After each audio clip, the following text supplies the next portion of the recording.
just going to get everyone in order so that people from outside can come in and we can then begin.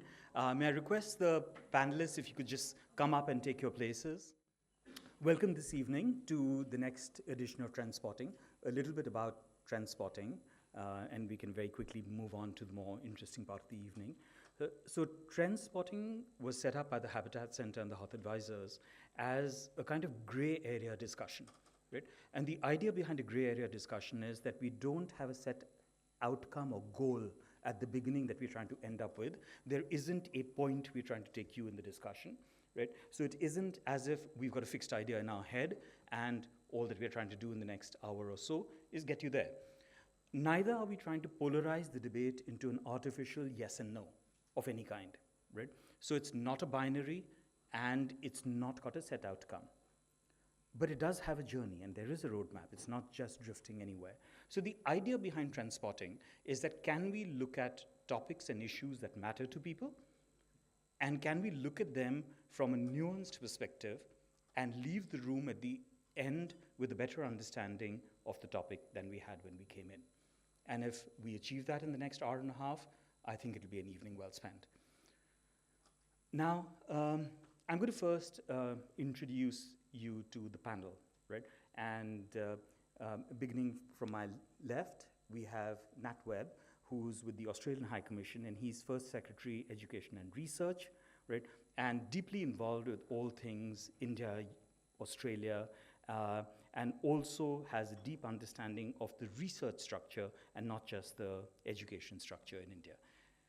To his left, we have Alison Barrett, who's the Country Director of the British Council in India. Again, she's an old India hand, knows more languages than I do, Indian languages, and has been around India in places that I never knew existed. And to her left is Ananya Mukherjee, who is the Vice Chancellor of Shiv Nadar University. She's also Professor of Economics. And interestingly for this discussion, she was Provost of UBC Okanagan before she came to Shiv Nadar University. On her left is Manjula Rao, who has for many, many years been one of the great transnational education experts, deeply involved in partnerships in transnational education. And today she's an independent consultant. She does work with Indian universities, but she does also work in the area of partnerships and all. And so she kind of gives a non-aligned perspective to her views. And to the extreme left is Dickie McCullum, right? And Dickie is again an old India hand, and he has one of the longest commutes in the world because he lives in Goa and works in Delhi, right, on it. It's a nice, interesting commute, but not something I'd like to do week in and week out, right? But other than a long commute, Dickie is also the CEO of the UK-India Business Council, right, on it. So welcome and thank you all of you for being here. The topic today is there before you. It's global campuses, right, and transnational education. Right? Now, I'm just going to begin and in a minute or so just talk about some of the things that we don't want to spend too much time talking about, right? And some of those things are the fact that we know that there is a mismatch between demand and supply in tertiary education in India, right on it? So let's take that as said, right? There is a demand-supply mismatch. We also know that there's this demographic dividend. We know that the young population of India peaked in 2023, and it's slowly declining, but we know that there's this demographic dividend. So let's take that as read as well. We also know that it is predicted, that UNESCO has predicted that by 2035, there will be something like 280 million places of tertiary education in the world, right? Of which India is likely to have about 70 million, right? But what that number actually says is that the increase that is predicted of 30 million could well come from India alone. So I think those numbers are grossly underestimated, right? So I'm saying let's take all of that as read. Let's take as read for this conversation the fact that there is this demand-supply pressure.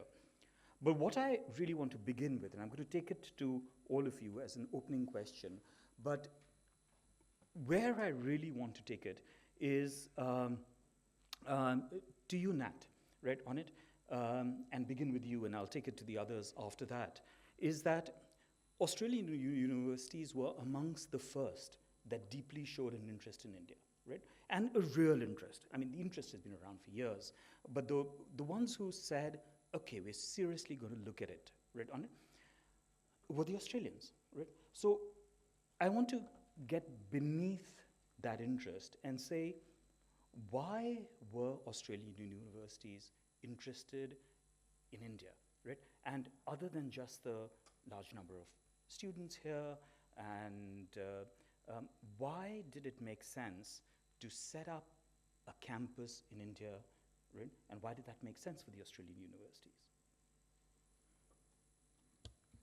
Sure thing. I think there's probably a few different answers to that. One would be there were some universities that clearly realised they needed to diversify away from some of our other traditional student markets. So obviously Australia receives large numbers of students from China and other Northeast Asian and Southeast Asian countries. And so for that reason, obviously India was another place they could look and come to recruit students from. But then there was also probably another group of universities that actually, I think, looked to India as opposed to looking towards China as their sort of major recruitment market. And those universities, I think, made a real commitment to working, not just recruiting students from India, but working with India, in India, for India. And they're the ones that I think are still doing very well to this day in terms of their engagement with India, and probably Deakin is the one I would mention. They've got that campus up in Gift City now, and they will later this year be celebrating 30 years in India in terms of when they first opened an office here. So I think from a student recruitment perspective, there's probably two reasons why they look to India, and from there they've built out on that. But I think the third reason is if you've obviously got high quality students in India. They also don't need to generally worry about having to sit IELTS tests. So if you can identify those excellent students, it actually makes your job a whole lot easier in terms of getting them into classes and finding students that are actually going to come into your class, contribute to your class, and then succeed. So I think probably, that's a little bit simplistic, but they're probably the three things I'd mention very quickly. Yeah. So I'm going to pick up on the Gift City thing in a bit, but Ananya, I'm going to take it to you and say that, when we're talking about student recruitment, that's an issue not just for international universities, right? It's an issue for all universities. And there are pressures on Delhi University, there are pressures on Shivnada University, there are pressures on other universities in the Delhi NCR. And I know we've had this conversation about how certain disciplines tend to attract lots of kids, and other disciplines tend to not attract kids. And will the presence of a different curriculum or a different kind of education, right, actually bring students into the disciplines that do matter but aren't attracting enough kids? So would, for example, a top 100 university setting up in India bring more kids into pure sciences and humanities, right, than they are coming right now?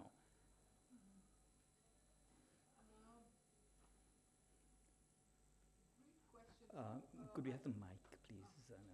Yeah. So, I wouldn't say that just the presence of universities or presence of opportunities would bring more students, because we already have private universities like us. There are a couple of those in India now who are offering that humanities, liberal arts education of a different kind, which was not available before.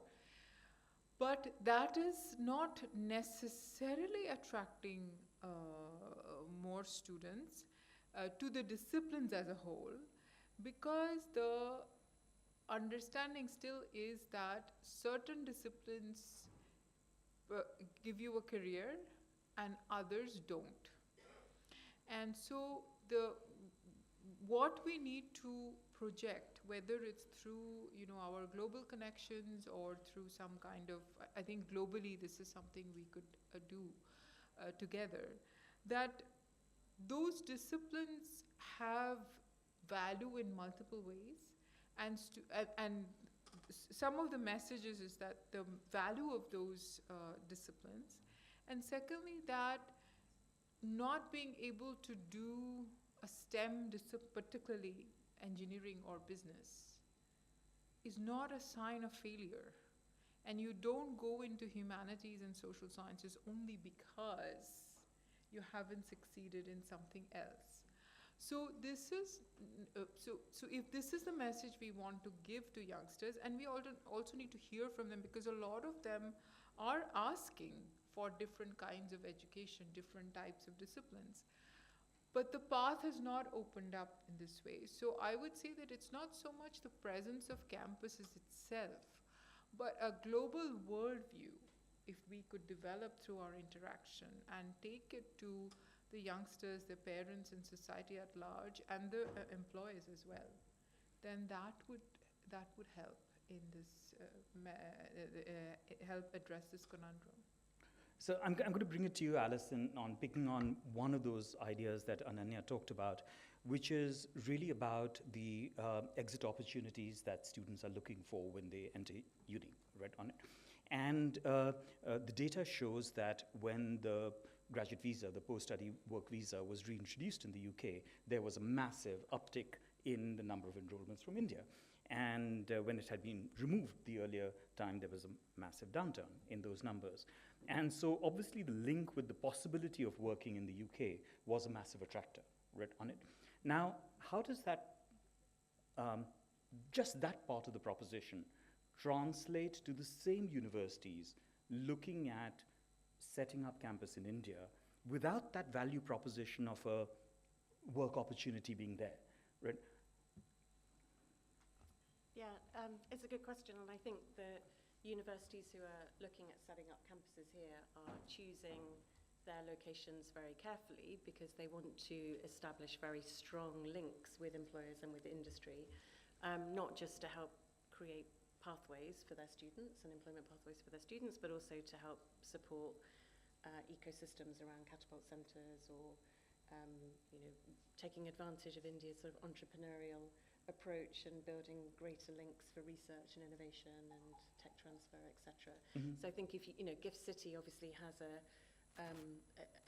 kind of captive audience in terms of employers, but if you think about Southampton, they've chosen Gurugram, and I think again they have a very good employer base there. So very much they've made a commitment to ensure that those pathways still exist even in India as well. Yeah. So Dickie, I mean, getting you in from that perspective as well. For years now, I know that with UKIBC and the British Business Group in India, we've been looking at can the British businesses in India, right, look at British qualifications for returning students? And I know you did some of this work with your university, Durham, and looking at how could employment prospects for Durham graduates in India, right, be increased by the network of British British companies that exist in India, right? Now, I'm trying to delve into this link between the qualification as the university values it and the qualification as the employers value it, right on it? And is that coming from the same perspective, or is there a gulf in between there? Dickie, what have you seen over these years? It's a good question. I can answer it, I suppose, or try to answer it from two perspectives. One, as a business council with 100 members who all have specific skills requirements and general skills requirements. And also, of course, as an employer myself of about 100 people in India. UKIBC has about 100 people across the country. I think there is a gap, and we survey our members every year on this. And the last time we did it, they sort of took for granted that the sort of hard technical skills would be part of the package. What they were looking for was more human-centric skills from their hires.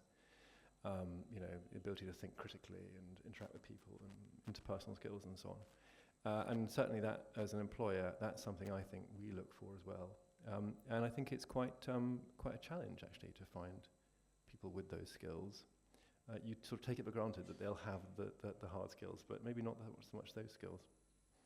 And Manjula, you're working with Indian universities outside Delhi, NCR, who are looking at exactly that issue from an Indian university perspective, saying how can we have courses and you know the university in particular that I'm talking about, how can we have courses that are not just mainstream single discipline academic courses, but how can we weave other things into that discipline? Now, why I ask you this question is that if you look at the regulatory framework for foreign universities to come into India, one of the things that is underlying all the regulations is that the degree has to kind of be equivalent to what's offered in the home country, right? I mean, it's worded differently in different regulations, but that's the underlying principle, that the degree has to be equivalent to what's there in the home country. Now, you could, for instance, read classics in the UK and join Goldman Sachs after that, right? Try doing that in India, right? So, is there a mismatch between the regulatory framework, which is saying, okay, what you offer there is good for India, right? And the needs in India might actually be slightly different? Yeah, I think this is a difficult one to answer. While UGC wants it to be the same curriculum, same degree, I think there are differences, and context is everything. So universities have to be very clever in the way they design the curriculum and what they offer. So I think you can be nuanced about it, but it's something that universities have to learn to put in place. So, I mean, it's not an easy one, as I said. The other issue, and I'll come back to you, Ananya, and then move to the others, is one of the problems that universities in India are facing is not enough faculty, or not enough appropriate faculty, right, on it. And that is directly connected with the quality of PhDs, right? If you don't have enough emphasis on doctoral research and PhDs, you then don't have enough faculty for all these interesting universities that are coming in, global or Indian, right, on it. And except for a few transnational partnerships on joint doctoral programs, the focus of global campuses in India is largely on undergraduate and maybe a bit of masters, right, on it. And so if we're going to head towards this 50% gross enrollment ratio, sure, you might put up buildings, but where's the faculty going to come from? And is there something that global universities can do in help increase the pool of qualified faculty for these universities? For me? Yeah. So, again, you know, I would repeat what I was saying, that I don't see, just as, you know, if you just go abroad and get a degree from any university, that by itself does not ensure that you have a great career. It's exactly the same thing. Just because you have universities here, a dozen maybe, how many are we going to have? 40, 50. That does not ensure that that problem will be solved. So, for example, when China had, you know, the Peking University example is great. When they created a liberal arts university in China, which was not there before, it was not only bringing a foreign campus, it was really bringing, first of all, it was a lot of bringing people back, Chinese back who have been trained, but also developing this curriculum in collaboration with, I think that was Yale or Princeton, where classically successful liberal arts models were built together. So we have the same issue with the PhD pipeline. So where foreign universities can help is the process of training PhDs right from the that is a great process. I have been fortunate enough, like many of us here, go through that process, and does really do wonders. I mean, there's also a lot of negative impact that it can have, but the process is extremely great. So if we can, and going back to Manjula's point, it cannot be a copy-paste. It has to be contextualized, because our undergraduate education has to change if the PhD pipeline has to change. But that collaboration can certainly help in establishing processes, establishing ways in which right from the undergraduate education we can have better PhD training. So I see that possibility, but it has to be a goal. As you rightly said, if the goal is getting undergraduate students, and by the way have some good impact, it's not going to happen. That has to be a goal. Then it will happen, and it will need a lot of work from all sides. So, over to the two of you to look at the British perspective and the Australian perspective. What are universities from the UK and Australia thinking? Is this in their thinking? Is this part of the game plan? Is it, okay, let's enter with the undergraduate, but the ultimate aim is to have a full-fledged university doing all of this? Or is it that this is just meeting student numbers? For example, we read articles in newspapers from both the countries about limiting immigration numbers and therefore, in a sense, not losing that revenue, but transferring the numbers to India rather than in the home country. Read on it. Is that the short-term goal, or is there a bigger one? Both of you, either of you. Yeah. I guess from my perspective, I would say, despite the fact that the UGC regulations that are going to allow for these foreign branch campuses to establish, that they are quite light touch, I think the overarching sort of regulatory environment that universities are going to have to navigate is still not an easy one. And so I guess doubt that universities are going to confront that just for the sake of trying to make a quick buck. My feeling is that foreign universities that come in here are not coming here to either just do undergrad and or to set up and be sort of an ivory tower sort of place. I think the ones that I've been speaking to about this opportunity, they see it as a place where they can work and be part of the broader ecosystem and eventually sort of scale up where they're part of the research ecosystem as well. So, that's not a short-term play, of course. That takes time. But, I think the two things that they will need to succeed here are, one, a history of being able to deliver T&E successfully, but two, a long-term commitment to India and an understanding of India. And I think because of those two things, you'll see that the ones that are successful will become part of the education ecosystem, and I think they'll be committed to that. Thank you. Yeah, I couldn't agree more. I think the universities are looking at this as a very strategic, holistic approach. It's a commitment to India. It's a significant investment. Southampton has said publicly that they're looking to invest over 30 million in India over the next 10 years to get this campus up and running with a target of 5,500 students, but that's just a tiny part of the game plan. They absolutely want to be part of the ecosystem. As Nat says, they're as keen to learn from India and with India as they are to operate and offer their learnings here to Indian students.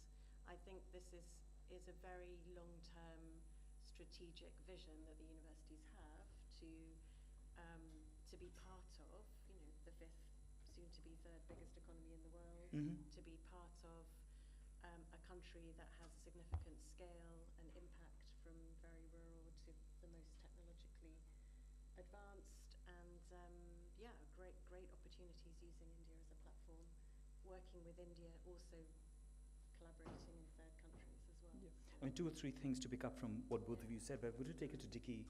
You've been speaking with a number of universities about trying to look at their motivations about why would they want to come to India, and why does it make sense, and what should they be thinking about on it. And just looking at this now from the motivation of universities that might be considering India, what are the things, Dickie, that you think a university should consider or should examine when they're thinking about should they come to India?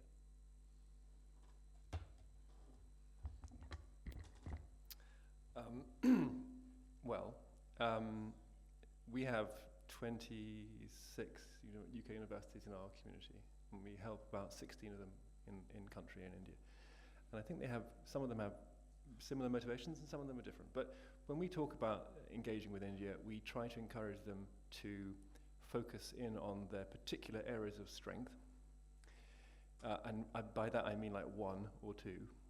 and to use that as a guide to then sort of chart their strategy, engagement strategy with India. So, based on that strength, what particular problem, like a sort of developmental problem or a government of India aligned problem do you want to try and help solve, and let that guide the geographical focus that you go in country, let that guide the kind of T&E partnerships you have, let that guide the kind of corporate partnerships you have.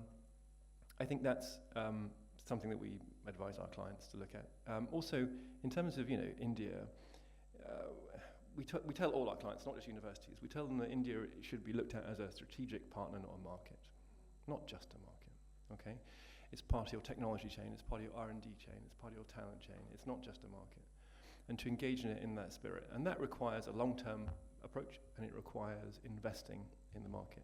So, for example, a campus, I think of that as an investment in your brand in this market. It will, in various ways, build up your revenue streams. It makes it more resilient. It might be part of your recruitment strategy as well, but it's a sort of holistic way of looking at it. Now, I'm going to take it to Manjula and Ananya and just ask a slightly different question. Picking up, again, I'm trying to pull the threads together from what you guys are saying.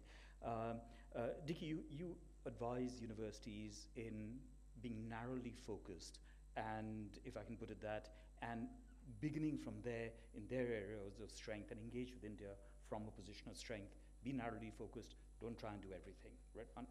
And if I were to take it to Ananya and Manjula and say, with, of course, the university, you're Vice Chancellor of Ananya, and the universities you work with, Manjula, supposing we had a model which was more a kind of center of excellence model or a school model where, let's say, the School of Humanities and Social Sciences were to be in partnership with a university, right, on it, and that school offered joint qualifications, right, rather than setting up a whole campus with a narrow focus, right, on it. I mean, is that a model that might be considered? You want to go first? Yeah.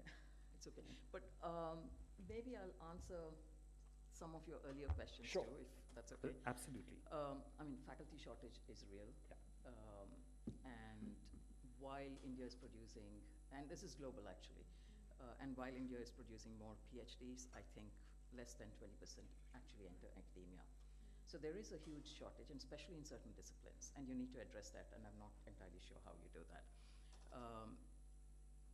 I mean, having more PhDs and joint PhDs will definitely help both increase the numbers as well as the quality, and that's definitely an area of focus.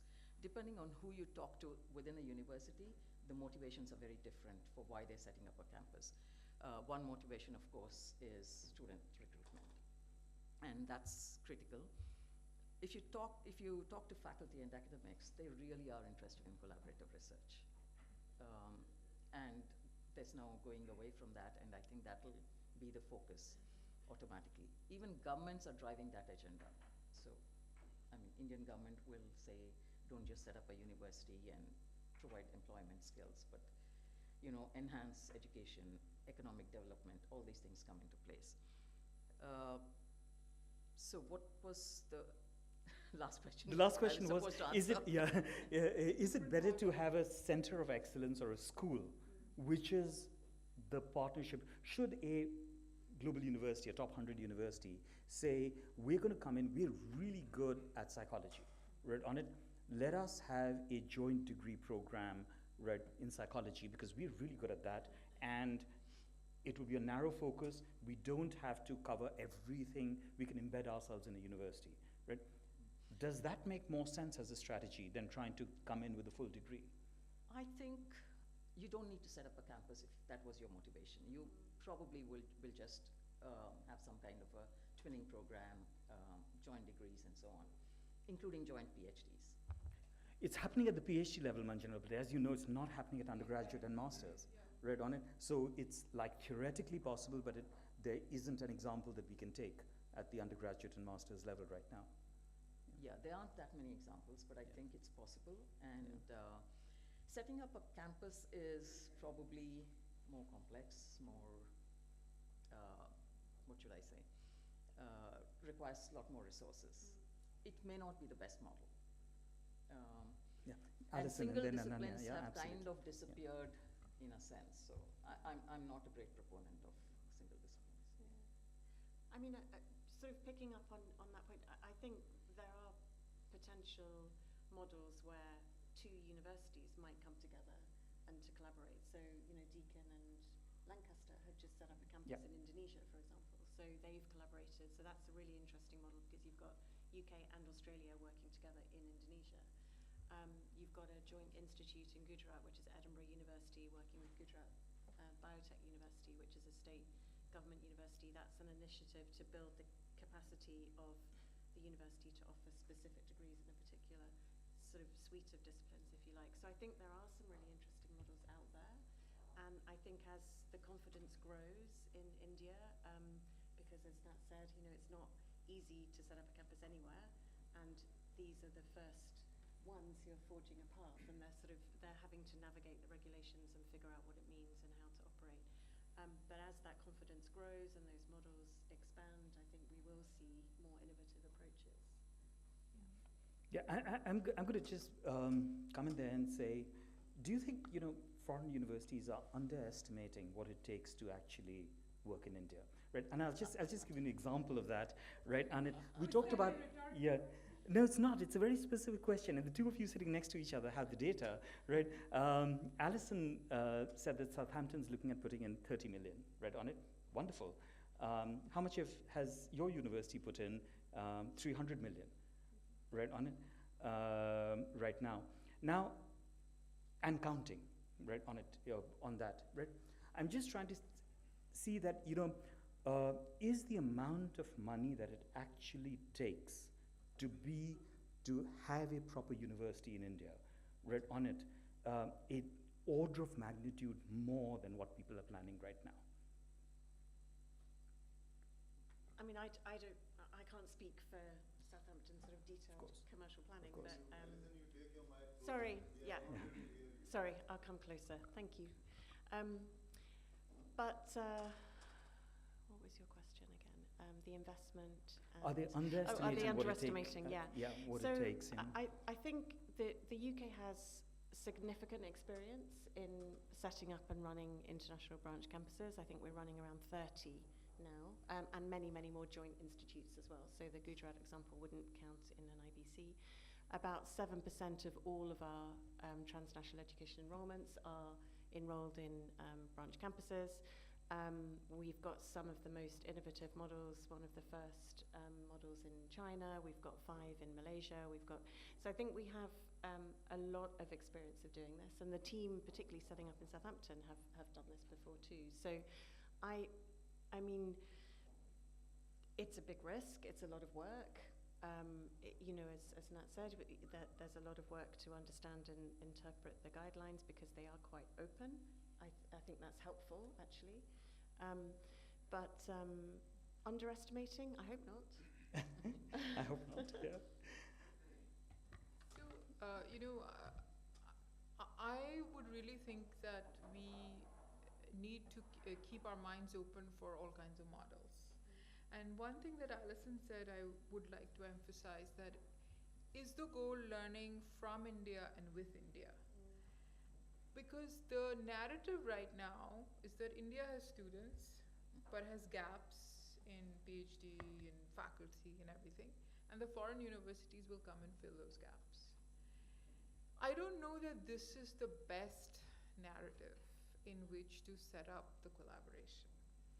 I think India has, you know, I mean, you can one is whether they're underestimating the monetary side, that I don't know, but working in any country as complex as India is difficult to estimate, right? But that complexity and diversity of India is also its strength, right? And it is also what makes for kinds of learning which you cannot imagine, right? So if we are aware of that, then the narrative and the approach should be that we are here to create something that does not exist. So it's not just Southampton plus or Southampton in India or Deakin in India, but it is Southampton plus something in India that makes for something that does not now exist, or your Center of Excellence model. We just launched a partnership with Arizona State, which is a dual degree, and we were very insistent that it must be a dual degree, that they would get a degree from Shivnadar and get a degree from Arizona State at the end of the 4 years, and the 2 degrees are equivalent. And in that, the whole discussion, I said that, this cannot be 2 plus 2. This 2 plus 2 must make 5 or 10 or 12. Otherwise, why even do 2 plus 2? So, I don't know that we are yet, of course, everybody's grappling with regulations. This is fairly new, but I don't know that we have given our imagination that boldness, that let's think of that whole spectrum of models, a center of excellence, a joint academy, a campus, a micro campus, a vertical campus, all of that. What can create that 2 plus 2, which is equal to 10? That's where the narrative needs to So let me ask you again, about what can do that, and looking at it from a different experience, the UBC experience, on it, and your discipline across the 2 campuses, economics is offered at Vancouver and Okanagan, on it, and the quality is very good in both, on it. Now, what does it take, to actually set up a branch campus, if I may call the Okanagan one a branch campus? What does it take to set up a branch campus, and have that kind of quality that matches the home campus? So, first of all, we never accepted that Okanagan was a branch campus. That's number one. We thought of it as a distinct campus, which is part of UBC, but different. And different in this is why I have a lot of thoughts when I think of campuses coming here. That was only, 4.5 hours drive away. If you fly, it's half an hour, right? One is by the ocean, another one is by the lake, and one has 65,000 students, another one has 5,000 students. But the distinctiveness of UBC Okanagan was that it was in an area, everything in Canada is of course the indigenous land, but it has had a lot of connection with the indigenous communities to support language, to bring in local students, and also to function like any other university. But the difference there would be, first of all, we could have different disciplines. We had autonomy on the disciplines. And the other one, it was a smaller campus. So it was initially thought of as one of the US liberal arts type of campuses where there'd be 3,000 students and 300 faculty. And then, of course, because the interest in STEM disciplines was so much that we expanded into it. But what does it take? First of all, it takes the boldness to say that, yes, we are UBC. There's UBC Vancouver and UBC Okanagan. We are one university with 2 campuses. And the 2, UBC was then, when Okanagan was set up, Vancouver was already within 40. So that's what we must strive for, and whatever it takes, that's where so it's a very difficult proposition, but the government was very much for that, bringing UBC to another region, but it was not an easy proposition. It required a lot of, that is why I wonder how cross-country, and also previous campuses have also had, like the Yale NUS campus, they've had their challenges. So I think we have a lot to learn from in many parts of the world, and in India, the possibility of experimentation of multiple models is very high. There's really big things we can achieve if our minds are open. So I'm going to ask Nat about some of those models that, one of the big things about most of the top 200 universities in the world is internationalization, right? Not just about campuses elsewhere, but about an international mix of faculty, international mix of students, an international outlook. Pretty much all the top universities in the world have that already, right? And that's part of their DNA.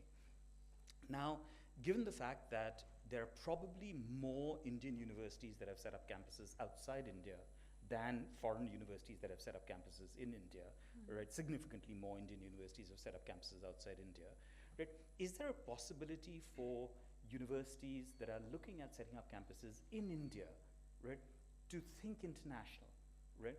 To think that this is not a campus just for India, but it is like the home country campus, a global campus. I think that's something they're definitely thinking about. You know, over the last 2 years or so, we've heard, in particular, Minister Pradhan talk about India becoming a regional education hub, a place for students from the entire global south, and I think a lot of foreign universities have heard that, and they've thought about that as well, and I think any foreign university that's setting up in India will probably be expecting to draw in students from Nepal, Bangladesh, Sri Lanka, but also from Africa. So I think that's probably a given, to be honest. I just wanted to quickly touch on other models. Absolutely, and please. Branch campuses, they're sort of the shiny new thing, and it's what everybody's excited about. But I think the 2022 regulations that allowed for the dual degrees and joint degrees long term probably offer even greater potential in terms of opportunities for internationalisation, because I think over time, as the sort of capability builds up through the system in terms of how you do internationalisation, how you develop dual degrees, foreign universities will start looking for partners in sort of tier 2 and tier 3 cities in India as well, and that will be giving more opportunities for an international education experience to students that might not necessarily have that at the moment. So I think longer term, those dual degree models, you know, there's a lot of potential there as well. And if students are doing those dual degrees and getting an international experience, you would hope that you're also maybe developing a pipeline of students that are then capable of going on and doing higher degrees by research as well. Okay, I'm going to get a few questions from the floor and then bring it back to the panel. So is there anybody who'd like to ask something or take the conversation in a particular direction? Gentleman here. Hi, Vikram Behil. Yeah, we'll just get you a mic so that people at the back can hear you as well. In the front here, please.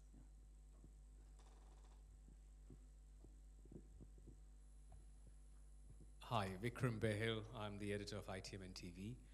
I think it's a very good discussion because I find that I have more questions now than when I got here. But good points there, but I think we need to get to the heart of the matter. The first thing being that it's money that's driving everything. So the universities are coming to India because they see a market. It's money. The students are going abroad to gain an education which will eventually get them a job. So I think we shouldn't shy away from that part. I think that is something that perhaps you could look at. But I have a few other observations which I think you've missed. When you talk about setting up a campus in a country, you are trying to do a McDonald's. You're trying to get the same burger and serve it here and put a little sprinkling of some other local stuff which people may like. I think you need to do more than that, because you're losing out on something. You're losing out on getting foreign students into your country. You're losing out friends for life. That's what students are. They go to a country, they make friends for life. The second thing is that whole experience of going abroad or studying in a different land is something that builds the person in very many other ways, increases exposure, which you can't get even if you pick up the whole university and bring it down here. And the third thing is, I think teachers. I think you've touched upon teaching in quite a way, which talks about how we have a lack of PhDs. But I think it's more than that. I think teaching is not a subject of choice for many people in India. People get into teaching because they perhaps can't get another job. You have very few people who actually take on teaching because it's their first love. You have somebody who perhaps is a journalist but then decides, okay, teaching is easier or more lucrative, or decides to retire. I think that's one of the problems. And unless you have good teachers, you really can't take this forward. And linked with that, you have a problem where I believe you cannot have more than 25% of foreign teachers, I don't know if that has changed, but I believe that is a figure of foreign teachers in the university. That's changing in the regulations. Yeah. So those are old, the old. Yeah, I don't know whether it's still there or not, but so let's get the panel just to these respond are, to. these are few things I thought I'll let's get the panel to respond to some of that thing. You've got people on stage who actually chose teaching as a profession. So I'm gonna put that, and there are three of us that I can see who actually did that. But let's respond to the others. I disagree very, very strongly that there's only people take to teaching only if they can't do anything else, because like I always say that I entered the university when I was 18 and never left, and there's just that, and universities, particularly, and schools have survived through centuries with wars and all kinds of things. So teaching is not valued as a profession. That is true, but that hasn't stopped people from teaching. And in India, I would say everywhere, this is a global issue, if teaching was more valued and rewarded, I wouldn't say rewarded only in terms of money, but valued, I think we would see more people take to teaching. So I disagree with that. But in terms of, what you were saying, it's all about money. It may be, but if we just make it all about money, then it can't be anymore. So we have to see where else. Education cannot I don't think can be only about money, because then we've lost it from the very beginning. And the other thing I wanted to say is, I didn't say that there are lack of PhD. There are lack of PhD, but what is more necessary is a system of PhD training. That is where the big gap is. Can I ask you to also address one thing that he mentioned about cultural immersion, read on it, and the entire idea of cultural immersion. Whichever one of you wants to talk about that. Yeah. So, universities coming to India or having these dual or joint degree programs, they don't preclude students from going abroad. In fact, in some ways, it can create more opportunities. But it precludes, what it does is, it's not, the only option to get cultural immersion is not by choosing to do your entire degree abroad. That's not the only path left. So in some ways it opens up, but I agree with you that it has to have both. It cannot be, you cannot close it and say that now you study here, cultural immersion we don't care about. I think that would be important to keep alive. Yeah, no, I'd agree with that. I think there's a very strong set of benefits and outcomes that can come from an internationalization at home approach, and that can be through curricula, it can be through cultural activities on campus, it can be through creating opportunities for short-term mobilities back to the UK or to another country in the region. It can be in time creating opportunities for British students to come to those campuses to do joint work and projects with the Indian students on campus. It can be through the culture of a place, of an organisation. So I think there are lots of different ways you can build that international exposure. And it's so important. It's absolutely critical that we have that outlook. Absolutely. Question. Let's get the gentleman here, please.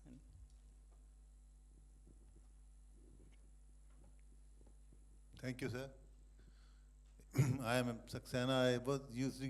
I was teaching physics in a university, and then I changed to civil service, and I found that one can do a lot more in civil service than in teaching. Pardon my saying so. But my questions are two. One is that what restricts us from encouraging the center of excellence as you have been talking about? It will be very easy to do it, and you will be able to create a certain higher echelon, and maybe you'll take it to a higher level. We call it in golf as the next level of the game. So you can take the universities to the next level of game. That is one. The other, which I discovered in Oxford and some of the other universities, the exchange program. the sabbatical where a professor goes from one university to the other. Why is it that we are not encouraging it? And number 3, which I would like to mention, there is so much money in India in education. Not that we are a rich country, but the parents will sell themselves to really impart that education to their kids. So there is a hell of a lot of money, and therefore, we must try to encourage at least these 2 things, Center of Excellence and the exchange program. Whatever a professor demands, we must pay him, and maybe more than what he's getting in his campus, and try to encourage it. I would like to have your comments on this, the whole panel. Thank you. Yeah. So, Nat, do you want to take the Center of Excellence bit? Yeah.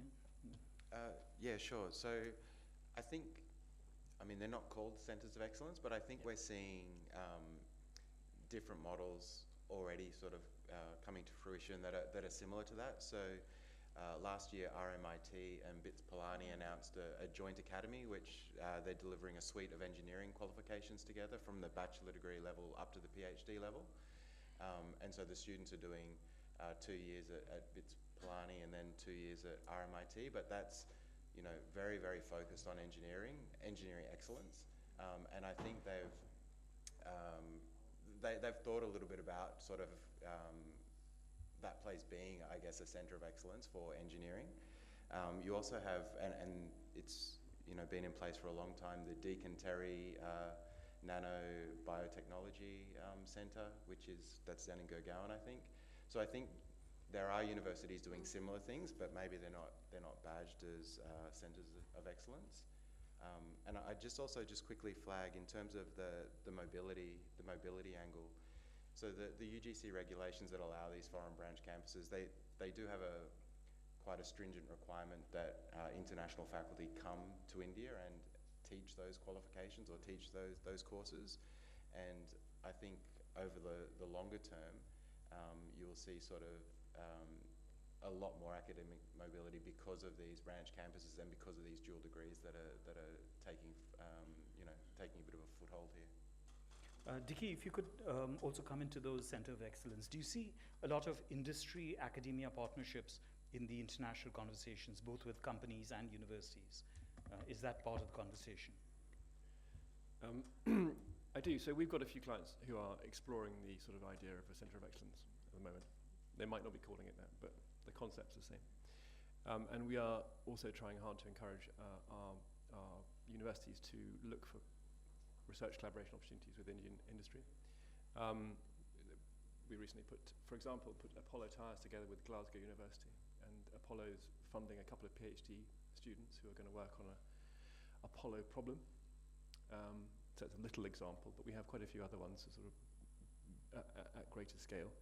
So yeah, it's something that we're working on with our clients, but I still think they're kind of relatively early stage conversations on this. Yeah. Okay, question here and then back there, right on. That's been very interesting. However, I differ. I'm an alum from the London School of Economics. I got a full studentship, for which I'm very grateful. But people look at me very strangely when they talk about my MSc degree and the one that's awarded by London University in Lajpat Nagar. So I just feel that's diluting what I did. It was a full immersion. I was in London. I studied at the LSE, and I'm very, very grateful and very proud of the degree. It's actually the university's #1 right now. So that's something we're really thrilled about. But tell me, your Center of Excellence or your thing is diluting my degree, because I did a full immersion and I went to London, and now when it's at Lajpat Nagar, and people look at me very strangely when I said I went to the LSE, so I quickly say, you know what, I am an art student, I did an MSc because that's what the LSE gives, and I didn't do it from Lajpat Nagar. How will you respond? Anybody? I mean, that's a really interesting question. Who'd like to respond to that? Yeah. I mean, I have a sort of personal experience to recount back in that I did my master's at UCL, but I did it distance from my house in Chennai when I was living in Chennai, when I was on maternity leave. So, but I think to me, it's about the outcomes, the assessments, the inputs, they were all the same. So whether I was doing it in my home in Chennai, whether I was on campus at UCL, I had the same professors, the same teachers, the same curriculum, the same challenges, the same assignments. So it's about the outcomes and the assessments which are equivalent. I mean, it's similar to thinking about the mutual recognition of qualifications agreement, isn't it? So, you know, a one-year master's in the UK is recognised as equivalent to a two-year master's here, vice versa. But it's about the outcomes that you are achieving. The approach might be different, but the outcomes are the same. Yeah. So I'm going to pick on that mutual recognition in a bit. Let's just get a few more questions. The lady there and then the lady at the back. Well, it's more of a continuation of the conversation, which might just lead to more conversations. So, unlike you, I started off as an engineer, but I went to teaching because I'm very passionate about it. And I have been now a student of specifically this space called Transnational Education, which is the new name. I didn't even know that existed when I started in 2003. So for the 22 years, I have been looking at nothing but higher education and private higher education, plus also looked at it as a parent now.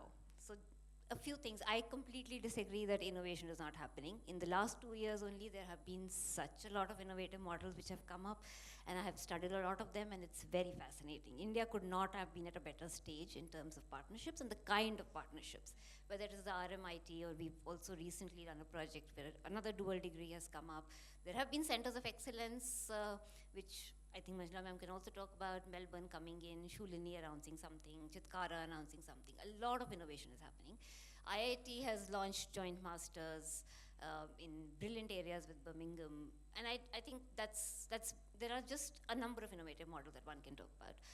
To answer Sir's remark about whether a student would want to go abroad. Ma'am, can we have a question, please? Yeah. The question is that I don't think that the campuses coming in India will dilute the people who are going abroad. I think the campuses coming here are for the audience where we need the 50% GER. It's for a different target audience. It's a different set of students. It's a target, the target market is different. Those who want to go abroad will go abroad. So if I can paraphrase the question is that should there be different qualification standards for different people? Read on it, that is there one kind of degree for the 50% GER and another kind of degree for the people who are looking at... No, my question is that the campuses which are coming here are going to be very good. Do you agree that they are going to be targeting the people who could not have gone abroad and can get that quality of education here, just like a Shivnadar is doing or a Ashoka is doing? It's very difficult for most of the people to come up with such campuses, and will that be able to cater to that audience? Could we have a response to that? And then the lady at the back. Yeah. Go ahead. I mean, the whole idea is that you would get a similar degree. So the simple answer is yes. Whether you do it here or whether you do it in another country, it's the same degree. It's written into the regulation as well. Yeah, yeah. Ma'am, can we? However, I mean, there have been issues about quality. It's very hard to maintain exactly the same quality and curriculum and deliver it in the same way.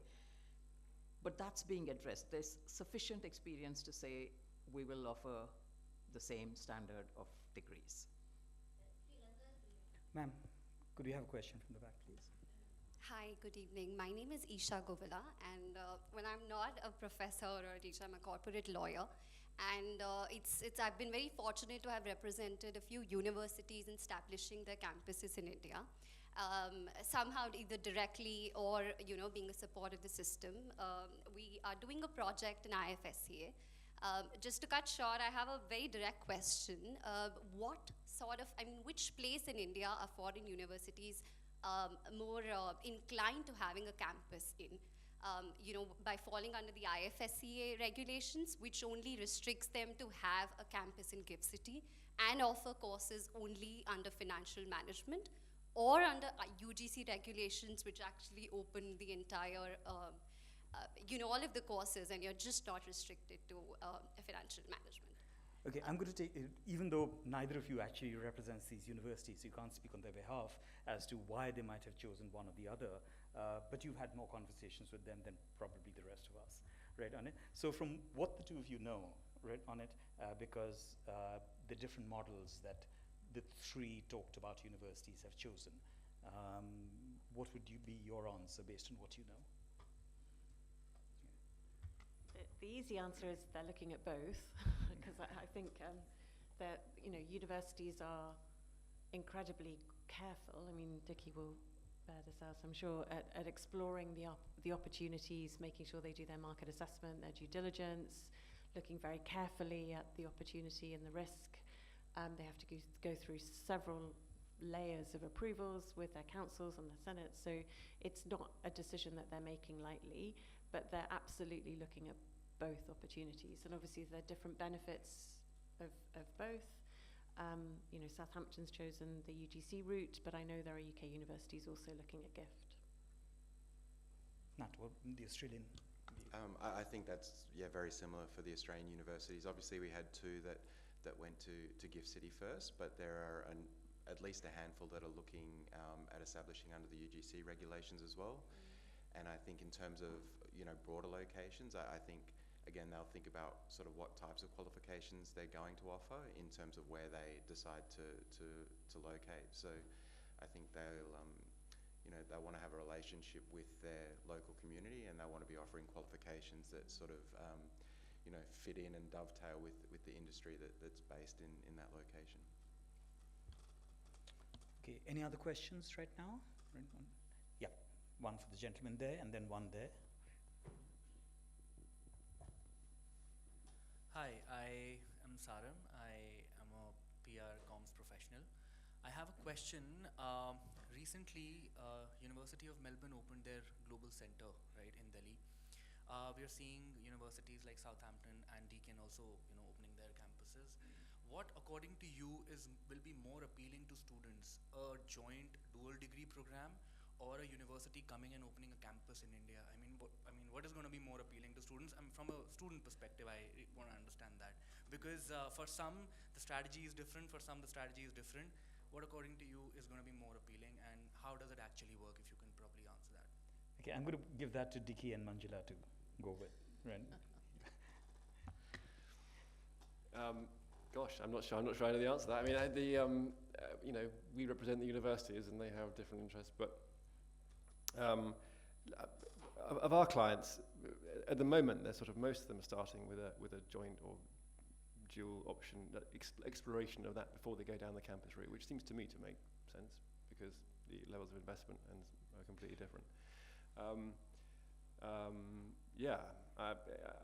I think that's how I look at it, but I don't know. I'm not the right person to answer that question, to be honest with you. Manjula, over to you. Yeah, so I think a number of students will prefer the twinning model, where they spend some time in India and some time in the UK. It's got its own benefits. There's a lot of options. But there will be students who will opt for studying in a good quality university, whether it's Indian or a foreign university in India. I think the demand definitely would be for the twinning programs. Okay, a question from gentleman here.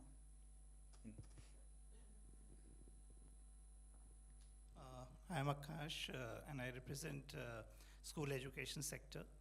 My question actually, because what we have been observing on the financing of higher education, because when the twinning programs, as Manjula spoke about, so that is where the problem comes in, because the parents, when we interact, they feel that okay, when we invest overseas, our children get better job opportunities, and they feel that okay, that they are finally settled, and there can be an inherent immigration route as well. But when they see that okay, that their twinning program and the campus is coming down here, so they feel that okay, there's injustice might be on the fee side, because the fee proportion, what is being contributed and what is being getting in, as a part of the return to, the investment, that is not very, improper. So that I think my, question to you is that how do you feel that what should be the policy behind financing of higher education, and more for the needy groups here in India, like those who cannot afford, the international education in India. So what is your policy take on that? Okay, so there are two questions in there really. One is about the social equity issue, right on it. So that's one thing, if all of you can address. And the other is, of course, on the return on investment from a parent or a child perspective. And I think inherent in the question is that parents are willing to pay more, but they want a return on investment. And even if it's slightly lower in India, but if the return on investment isn't there, maybe it's not such a good deal. Right? So there's two parts of this question, that social equity part and that return on investment. Who'd like to take it? We have an economist on the panel, so you can take it, and then we could bring the others in. Yeah. So on the social equity part, see, I think that this is a time when all students should have some access to internationalization. That it doesn't mean you have to have foreign faculty in all your courses, or you have to go abroad. But you could have visiting faculty. We talked about sabbaticals. We could have visiting faculty from the best schools. We could have, groups of students. That's a dream, a cohort of students coming from a different country. And say, in India, a cohort of students from multiple countries studying together. Those do not need additional, expenses from the student, but the university needs to have funds to make that available. And of course, universities do pass on costs to the student, particularly private universities. But if some kind of consortium or those kinds of arrangements could be made, wherever a student goes or wherever a faculty goes, they have some access to a global pool of talent or global knowledge systems or something. So that is something we need to work on anyway. In terms of the return of investment, if I understood your question correctly, so parents are looking at three things. One is that you a purely Indian university, wherever the student gets, because if we have a very short, where we started demand-supply gap in quality education, where I spend the least, but I expect a good outcome. Then the twinning programs are coming in between. That I spend more than what I would have if it was only in India, but much less than if it was a 4-year degree abroad. Then there is the purely go abroad for 4 years model, which has, as you were saying, the full experience of being abroad and all that it teaches. And now there's a fourth one, which is the foreign campus here, right? So parents would be, I think in the end, in India for now, at least I would say in the professional programs like engineering, business, the final calculation still would be the access to job. It won't be so much at least only quality of education, internationalization, etc. So that is where we have to see. We wouldn't know for a while whether, if you went to an Indian campus, a foreign campus in India and obtained the same degree, does it give you the same opportunities? I think we are far from that world. So parents might choose that, at least in the short run, the jury will be out, and those who can send children abroad, they will send children abroad. Otherwise, they will they will choose the twinning program. There's a huge demand for these twinning programs or a global immersion or some kind of global opportunity.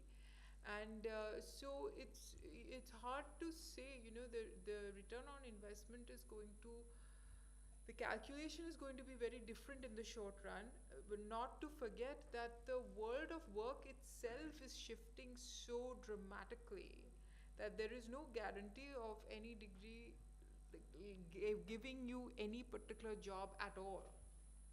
So that is an unknown which is going to affect all university. It is affecting all university education even now. Okay, so we can have one last question from there, and then I'm going to bring it back to the panel. Yeah. Ma'am, if it's a question, yes. Yeah. I'll be precise. So from what I've seen during my MBA preparation days and from the employment requirement standpoint of things, is that we can't actually look at a discipline per se, finance, in a silo. The contours between finance and Gen AI, they're constantly thinning.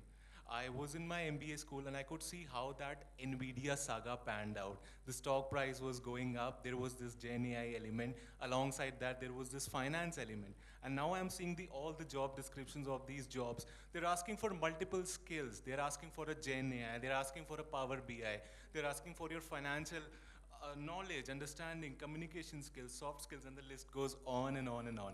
So how do we, as let's say, for example, an amalgamation comes in from a support of a foreign university, or let's say a training program comes in.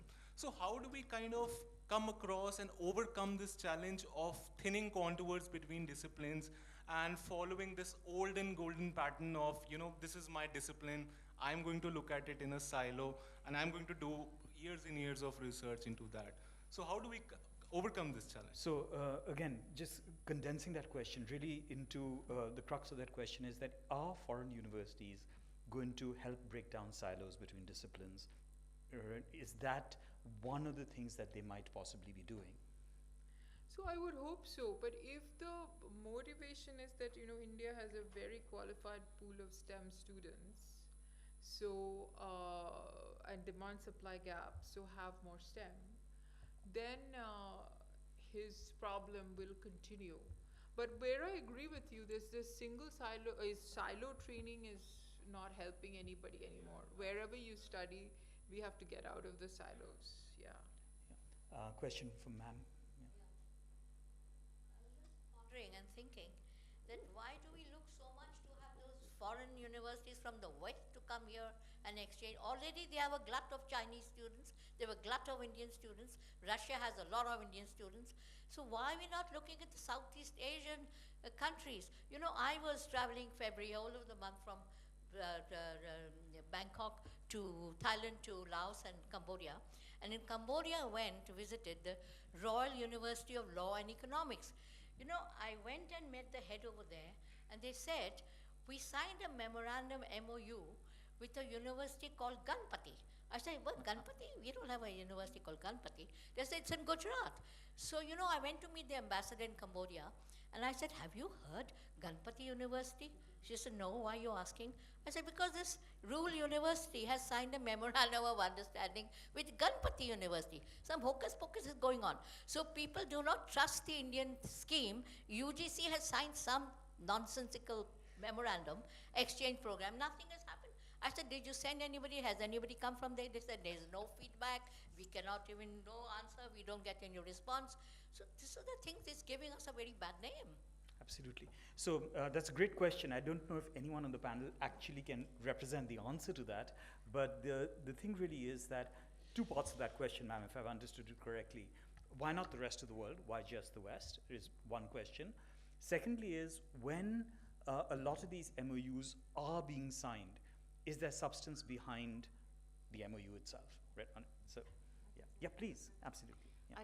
I think it's a mistake if you think foreign university means Western university, because I know that there are universities in Malaysia who are looking at the opportunity. I'm sure there are universities in Japan who are considering it. I don't have any insider intel there, but I'm sure they are. So I think there are going to be opportunities coming from all over the place, not just from Australia or America or the UK.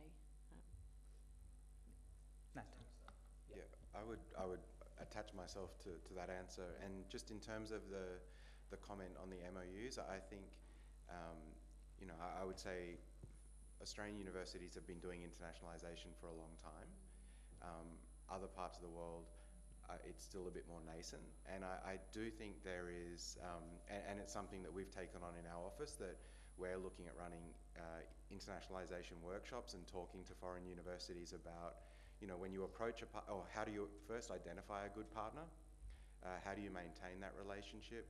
And talking about things like, focusing on one or two things in an MOU. A lot of foreign universities might come and they'll have 20 or 30 things that they think they want to do, and then it all becomes too hard and it sort of sits on a shelf. So I think just understanding how you go about internationalization, how you develop an MOU, maintain that MOU, and actually get outcomes under it is probably something that,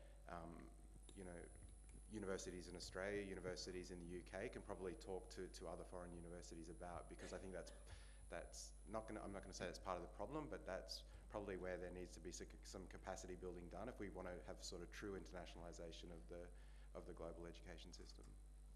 I'm going to take one last question from here and then bring it back to the panel. Don't worry, it's just a quick comment. Please assure your friends it's all good. Gunpat University is in northern Gujarat, it's got 10,000 students, it's been recognized for 20 years. They're not being misled. Yeah. Okay. Nick, thank you. So the university exists, ma'am. So the gentleman says, right on it. That's good news. But okay, just bringing it back to the panel, right on it. And I'm just going to, in the last comments, of course, please feel free to bring in anything that you wanted to say that you haven't yet been able to say, right on it. Do please bring that in. But I just wanted to talk about this. That we've discussed today the fact that there are multiple models, right on it, and multiple models must exist, and that we are just at a very nascent stage of both non-public universities and international universities. Both those are very young in India. If you look at the depth of universities we have in the country, right? So things are emerging. Let's take that as part of the paradigm. But inherent in there is something about quality. We've talked about the same degree, the same employment outcomes. There's something about standards which is inherent in the argument. Now, I'll just take the example of two places in the world, and they happen to be in the West, not for any other reason, because that's the example that came to my mind, right? Where standards were worked out in a different way to the way we are looking at standards in India, right? So if you take a leading English university, right, their undergraduate qualification requires you to do what? 22, 23 weeks of work in the year over 3 years, right on it. You take a leading East Coast US university, you're talking about 35 to 40 weeks in the year over 4 years, right on it. So the input parameters are very different. 22, 23 weeks over 3 years, right, or 35, 40 weeks over 4 years. And yet, those universities, right, are well recognized for years and years as having outcome standards where the undergraduate from the English university or the undergraduate from the East Coast US university is regarded as at par for academia, jobs, anything else, right on it. So somewhere the outcome has been the standard that has been set across those two very different input parameters, right? Now in India, the regulations are almost entirely about input parameters, right on it. Now, when you have a multiplicity of models coming in, right, and your regulations are focusing on input parameters, are we, and this is to all of you, right, missing the learnings of the last 50 years that the world has seen in coming up with education standards, right, and looking at it in a wholly different way, right? I mean, anybody and all of you, and then we can get into final comments. So in India, the National Credit Qualification Framework, which has come up, and the movement away in our accreditation, in the movement away from this A+ type of grading to now binary accreditation, and now we are going to have maturity based for. I think these are movements in that direction, where we are not looking only at the input, we're looking at what is the student getting at the end. And your question of is my degree diluted if the same degree? So we need to be able to make the claims from the credit qualification framework and from the outcomes that somewhere some equivalence is there, but a university of that many years of that, you can't replicate the stature, but does the student still get some solid learning outcomes, whatever is the degree? So I think we are moving there, but it is a long way to go. And even in North America, UK, I don't know so much. The models of accreditation, evaluation, learning is constantly evolving. Absolutely. So I think there's a lot of possibility there. And I was actually just wanted to ask, there's one question everybody's asking me which you didn't ask, which is, am I afraid that all the foreign universities are coming and what's going to happen to me? So, you know, universities have, there's so many universities who we are all in the same universe. And my thinking is, first of all, knowledge is a zero-sum game. I don't think anybody can just, we're not in that kind of competition. And I'm hoping that there'll be possibilities of collaboration which will be gainful for both, rather than fear of being completely outcome. Somebody said, will Indian universities exist? I think they will. Yeah. So I didn't ask that question precisely for that reason, because everything we've been talking about today is a drop in the ocean, right on it. The ocean still is there, right on it. And I didn't ask that question only because all we're talking about is a thimbleful into an ocean, right on it. But beginning with Dickie, I'm going to just start now winding it up, right? And so last thoughts, Dickie, including anything you wanted to say which we haven't addressed, and anything you wanted to address to the rest of the panel as well. Well, first of all, thanks very much for having me today. It's been fun. We represent our members, and I spoke to a few of them today before coming on here, a few of our universities, and I was interested to note a couple of things. One, about skills. So we talked about this earlier, but I do think foreign universities can be part of the skills solution in this country. So I talked to a university today which is considering Gift City, and they're considering Gift City because they're going to be in the same building as IBM, Infosys, Wipro, HCL maybe. And that allowed them to offer sort of lifelong training for those people, and that was a part of their revenue stream. So it's not just about providing a degree, it's ongoing sort of certifications for those students, which is important. Secondly, on the cultural experience point, I mean, I spoke to a university this morning, and they have experience of opening campuses overseas, and they said an interesting thing was that it gave them access to really talented students who would not ordinarily be applying for foreign study, but it gave them access to them that it could then help bring them on into a master's position afterwards, which was good. And the third point, I think, is something that I feel very strongly about. I'm sure others do in the room. I know Alison does, which is what we haven't talked about today is what we partly have, but trying to get more British students to visit India, to experience India, to understand more about it, because it's so important that they do, and frankly, we're not really doing a very good job of that right now. Absolutely. Manjula. It's been a fascinating evening, for me at least, listening to different perspectives. And I think India's been a slow starter as far as TNE is concerned. I mean, we've had the twinning programs for a long time, but if you remember, I mean, Indian universities have gone overseas and set up campuses maybe 20, 30 years ago, but we've been very slow and cautious in inviting foreign universities, and we're finally doing that, which is great. There are different models for TNE, and I think it's growing, and the demand is growing. I feel very optimistic, and while Indian government will be very cautious and very prescriptive about how they regulate, I think they will slowly open up once they gain confidence. So I think it's watch the space. This is, and I completely agree with you. I think foreign universities coming to India is not a threat, but it's actually an opportunity for us to raise our own standards and compete with all of them. Ananya. I thought I already took my last. No, you get another go. Right? You get another shot. Come on. Okay. So your mic, please. Your title about the global campus, right? That is what is on my mind the most. I mean, what comes out of the regulations, campuses, etc. All that will happen. But how can we make our curriculum, our campuses, global in the best sense of the term? And any of the models that help that is something I would like to work with. And the other issue which we touched on very tangentially is the situation with post-university careers. That is a global problem in multiple disciplines, and we need to have really need to keep that in the forefront, whether it's going for higher education or jobs, or as you were saying, that in areas where things are being still taught in silos.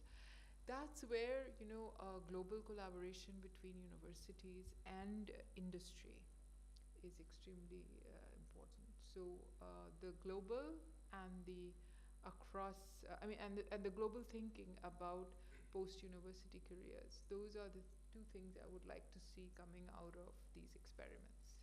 Yeah. Thank you. Alison. Yeah, so picking up on that point, I think it's about shifting us towards a future of education that's going to be more and more, or less and less reliant on bricks and mortar, and more and more on sort of borderless and cross-border collaborations. And this is quite exciting, I think.